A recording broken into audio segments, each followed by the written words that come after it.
જય શ્રી કૃષ્ણ મિત્રો, કેમ છો બધા? મજામાં? આજે આપણે બનાવશું ગળિયા અને તીખા પુડલા. આજે મારી ખુશીએ કીધું, મમ્મી મને તો પુડલા ખાવા છે તારા હાથના. તો મેં કીધું હાલ તને બનાવી દઉં. તો આજે હું બનાવું છું પુડલા, તો બન્યા રહેશો. તો ગળિયા પુડલા બનાવવા માટે આપણે જોશે ઘઉંનો લોટ. આ 2 વાટકા ઘઉંનો લોટ લીધો છે. પછી અધકચરા વરિયાળી અને મરી લીધા છે, જે એની અંદર નાખશું આપણે. પછી 1 વાટકો ગોળ લીધો છે, એ પણ આની અંદર નાખશું.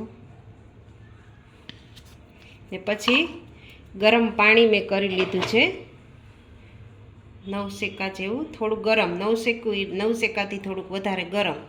પછી એ આની અંદર નાખી અને આપણે બાંધી લેશું, જેથી ગરમ હોય ને પાણી, તો ગોળે ઓગળી જાય. અને આ ઘઉંનો લોટ થોડો ચીકણો હોય ને, તો જરાક એની ચીકાશે ઓછી થઈ જાય.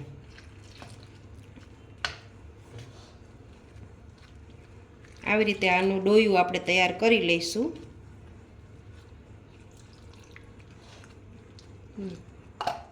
હવે મિત્રો, આપણે તીખા પુડલાનો મસાલો કરી લઈએ. તો આપણે એની અંદર નાખશું પહેલાં થોડીક હિંગ,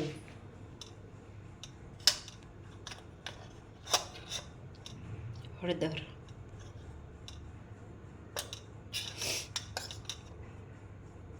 થોડુંક ધાણા જીરું,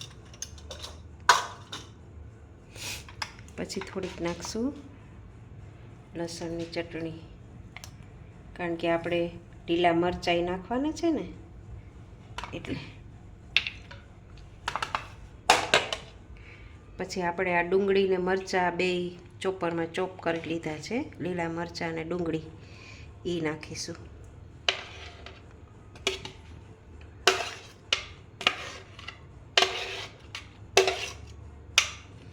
પછી નાખીશું આપણે ટમેટું 1 લીધું છે નંગ, એને પણ ચોપરમાં ચોપ કરી લીધું છે. પછી નાખશું આપણે વાલા ધાણા, કલરફુલ લાગે એકદમ બધા આપણે નાખીએ ને, ટમેટા ને મરચાં. નાખશું સ્વાદ પ્રમાણે મીઠું.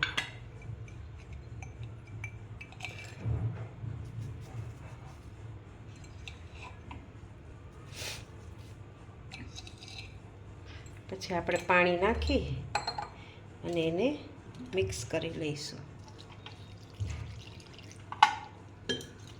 મિક્સ કરીને આનું પણ ડોયું આપણે તૈયાર કરી લઈશું.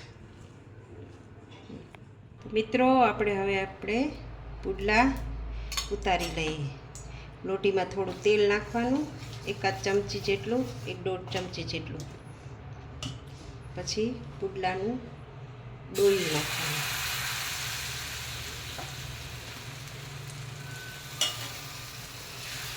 પછી એને આમ હાથથી ફેલાવી ગોળ શેપમાં બનાવી લેવાનું. અને હાથથી ન ફાવે તો તવીથો લઈ અને તવીથાથી આમ સ્પ્રેડ કરી દેવાનું.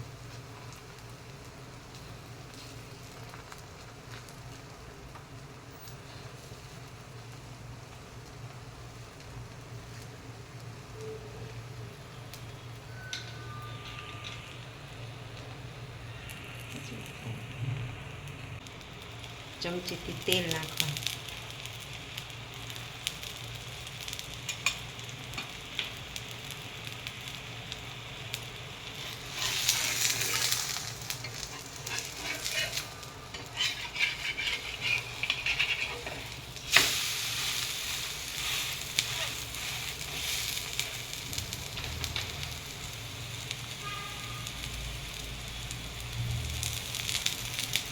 પછી આમ તેલ નાખી દેવાનું થોડું.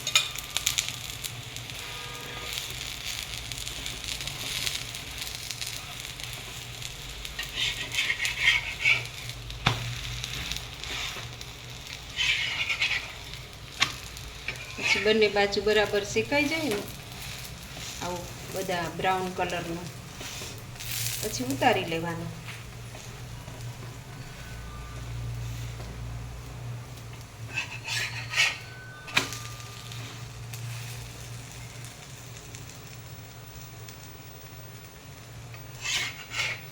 આપણે થોડો કડક કરીશું.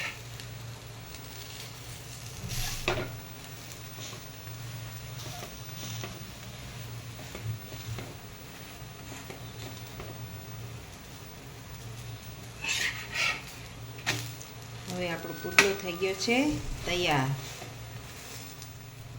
તો મિત્રો હવે આપણે ગળ્યો પુડલો ઉતારી લઈએ. એના માટે આપણે 1 ચમચી તેલ લોટીમાં નાખી દીધું છે.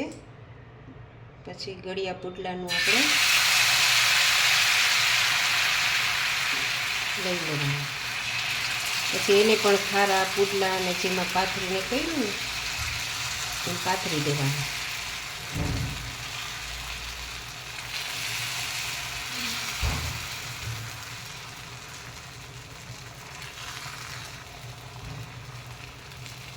સરસ ગોળ શેપમાં કરી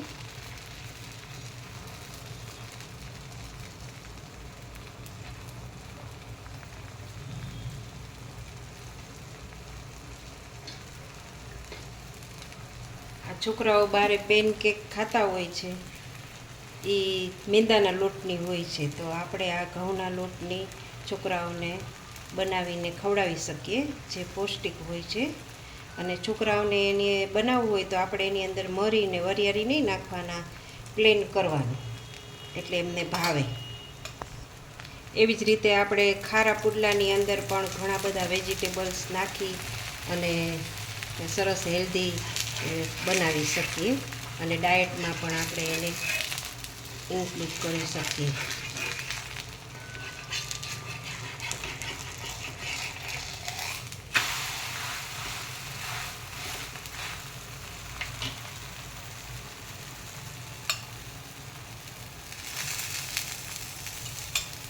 પછી મીઠો પુડલો જ્યારે આપણે જમવા બેસીએ ને ત્યારે ઉપર ઘી ચોપડીને આપણે ખાઈ શકીએ. જો ઘીની અંદર આપણે ચોળવવો હોય તો ઘીમાં પણ ચોળવી શકીએ અને તેલમાં પણ ચોળવી શકીએ છીએ.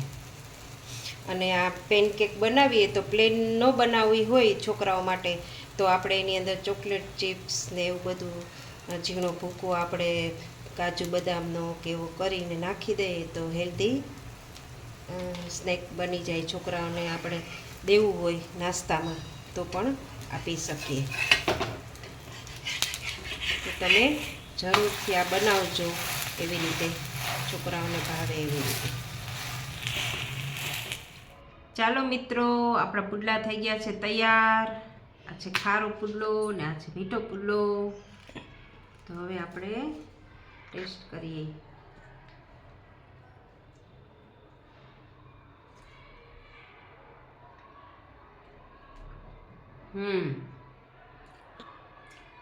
સરસ થયો છે. હવે આપણે મીઠો પુડલો ખાઈએ.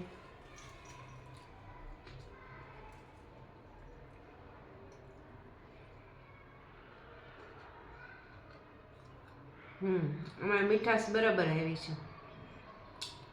સરસ થયો.